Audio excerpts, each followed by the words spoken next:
ನಿಮ್ಮ ಹೆಸರು? ಅಮಿತ್. ಎಷ್ಟು ವರ್ಷ ಇದ್ರಿ ಬೆಂಗಳೂರಲ್ಲಿ? 3 ವರ್ಷ. 3 ವರ್ಷ ಇದ್ರಿ ಬೆಂಗಳೂರಲ್ಲಿ. ಈಗ ನಾವಿಲ್ಲಿ ಬೆಂಗಳೂರು ನಮಗೆ ಇಷ್ಟ, ಕನ್ನಡ ಅಂದ್ರೆ ಇಷ್ಟ ನಮಗೆ. ಕನ್ನಡ ಅಂದ್ರೆ ಇಲ್ಲೇ ಇರಬೇಕು, ಅದು ಭಾಷೆ ಕಲಿಬೇಕು. ಅದೇ ಕಲ್ತಿದ್ಯಾ? ಚೆನ್ನಾಗಿ ಕಲ್ತಿದ್ದೀನಿ. ನಿನ್ಗೆ ಇಂಟ್ರೆಸ್ಟ್ ಇತ್ತು ಗುರು, ಅದಕ್ಕೆ ಕಲ್ತಿದ್ಯಾ? ಅದೇ 3 ವರ್ಷ ಇದೆ. ನನ್ನ ಫ್ರೆಂಡ್ ಎಲ್ಲ ಬಿಟಿ ಮೇಲೆ ನಂದು ಎಲ್ಲ ಕನ್ನಡ ಫ್ರೆಂಡ್ ಇದೆ. ನಾನು ಇಂಡಿಯಾದೇ ಇಲ್ಲ ಅಲ್ಲೇ ನಮ್ದು. ಹಾಂ ಓಕೆ. ಆ ಥರ ಇದ್ದೀನಿ, ಅಲ್ಲಿ ಇಲ್ಲಿ ಇರ್ತೀನಿ, ಅದು ಲೋಕಲ್ ಥರ ಇದ್ದೀನಿ. ಈಗ ತಿರ್ಗಾ ಹೋಗ್ತೀಯವ ಬೆಂಗಳೂರಿಗೆ? ನೋಡೋಣ. ಹಾಂ ಇವಾಗ ಹೋಗಲ್ಲ, ನೋಡೋಣ ಏನಾಗುತ್ತೆ. ನೋಡಿದ್ರ ಹೆಂಗೆ ಕನ್ನಡ ಅನ್ನೋದು ಕಲಿಬೇಕು ಅನ್ನೋ ಒಂದು ಇಂಟ್ರೆಸ್ಟ್ ಇರಬೇಕು. ನಾವು ಯಾವ ಸ್ವೀಟ್ ಚೆನ್ನಾಗಿದೆ ಅದು ಇದು ಅಂತ ಒದ್ದಾಡ್ತಾ ಇದ್ದೋ, ಅವ್ನು ನಿಂತ್ಕೊಂಡು ನೋಡ್ತಿದ್ದ, ಅವ್ನು ಖುಷಿ ಆಯ್ತೇನೋ ಕನ್ನಡ ಮಾತಾಡ್ತಾರೆ ನೋಡಿ. ಆಮೇಲೆ ಬನ್ನಿ ನಿಮ್ಗೆ ಯಾವ್ದು ಬೇಕು ನಾನು ಕೊಡ್ತೀನಿ ಚೆನ್ನಾಗಿರೋದು ಅಂದ್ಬಿಟ್ಟು ಸಕ್ಕದಾಗಿರೋ ಒಂದು ಸ್ವೀಟ್ ಕೊಟ್ಟ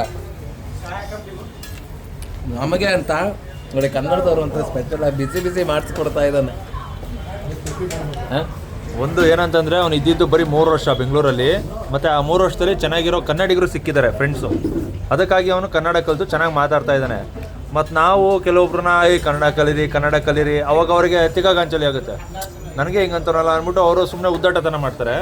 ಅದನ್ನು ಹೇಳೋ ರೀತಿಲಿ ಹೇಳಿದ್ರೆ, ತಪ್ಪಿದ್ರೆ ನಿಧಾನಕ್ಕೆ ಹೇಳಿದ್ರೆ ಅವರು ಕಲಿತಾ ಒಂದು 2-3 ವರ್ಷದಲ್ಲಿ ಕಲ್ತ್ಕೊತಾರೆ. ಈಗ ನೋಡಿ, ಅವನು ಅಲ್ಲಿ 3 ವರ್ಷದಲ್ಲಿ ಕಲ್ತಿದ್ದ, ಅಲ್ಲಿ ಮಾತಾಡ್ತಾ ಇರಲಿಲ್ಲ ಅನಿಸುತ್ತೆ. ಅದನ್ನು ಇಲ್ಲಿ ಪ್ರಯೋಗ ಮಾಡ್ದ, ನಾವು ಬಂದ ತಕ್ಷಣ ಕಂಡಿಡ್ದ ನಾವು ಕನ್ನಡಿಗರು ಅಂತ. ಮತ್ತು ಅವ್ನು ಬೆಂಗಳೂರು ಮೇಲೆ ತುಂಬ ಪ್ರೀತಿ ಇದೆ, ಕನ್ನಡ ಮಾತಾಡಬೇಕು ಅಂತಾನೆ. ಕನ್ನಡ ಅಂದರೆ ನಂಗೆ ತುಂಬ ಇಷ್ಟ ಅಂತಾನೆ. ಏನು ಸರ್? ಖಂಡಿತ ಸರ್, ತುಂಬ ಚೆನ್ನಾಗಿ ಫಸ್ಟ್ ಒನ್ ಮಾತಾಡ್ತಿದ್ದ ಅವನು. ಏನು ಬೇಕು ನಿಮಗೆ ಹೇಳಿ ಅಂತ ಬಂದ ತಕ್ಷಣ ನಮಗೆ ಖುಷಿ ಆಯಿತು. ಅವನು ಕನ್ನಡ ಮಾತು ಕೇಳಿ ತುಂಬ ದಿನ ಆಗಿತ್ತು. ತುಂಬ ಜನ ಸಿಕ್ಕಿದ್ರು, ಆದರೆ ಇಲ್ಲಿ ಸ್ಟೇ ಆಗಿರೋಂಥವ್ರು ಕನ್ನಡದವ್ರು ಸಿಕ್ಕಿರಲಿಲ್ಲ. ಹೌದು, ಟೂರಿಸ್ಟ್ಗಳು ಕನ್ನಡದವ್ರು ತುಂಬ ಜನ ಸಿಕ್ಕಿದ್ರು. ಅದು ಪ್ರವಾಸಿ ತಾಣಗಳಲ್ಲಿ. ಇಲ್ಲಿ ಯಾವ ಪ್ರವಾಸಿ ತಾಣ ಇದು?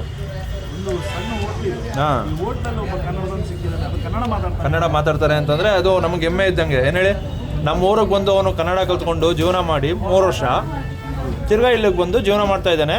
ಕನ್ನಡಿಗರು ಸಿಕ್ಕರು ಅಂತ ಅವ್ನು ಖುಷಿಯಲ್ಲಿ ನಮ್ಮನ್ನು ಟ್ರೀಟ್ ಮಾಡ್ತಾ ಇದ್ದಾನೆ. ಏನೇ ಆಗಲಿ, ಬೇರೆ ಊರಿಗೆ ಬಂದಮೇಲೆ ನಮ್ಮ ಕನ್ನಡ ಮಾತಾಡೋರು ಸಿಕ್ಕಿದ್ರು ಅಂದರೆ ಅವ್ನು ಖುಷಿ. ನಮ್ಮ ಕನ್ನಡಿಗರು ಸಿಕ್ಕಿದ್ರೆ ಎಷ್ಟು ಖುಷಿ ಆಗ್ತಾ ಇಲ್ವೋ ಗೊತ್ತಿಲ್ಲ. ಹಿಂದಿಯವನು ಒಬ್ಬ ಕನ್ನಡಿಗರನ್ನ ಈ ರೀತಿ ಟ್ರೀಟ್ ಮಾಡ್ತಾನೆ, ಕನ್ನಡ ಭಾಷೆ ಮಾತಾಡ್ತಾನೆ. ನನಗೆ ಕನ್ನಡ ಅಂದರೆ ಲವ್, ಕನ್ನಡ ಭಾಷೆ ಅಂದರೆ ಪ್ರೀತಿಸ್ತೀನಿ ಅಂತ ಅಂತಾನೆ ಅಂದರೆ ಏನೋ ಒಂಥರ ಖುಷಿ ನಮಗೆ.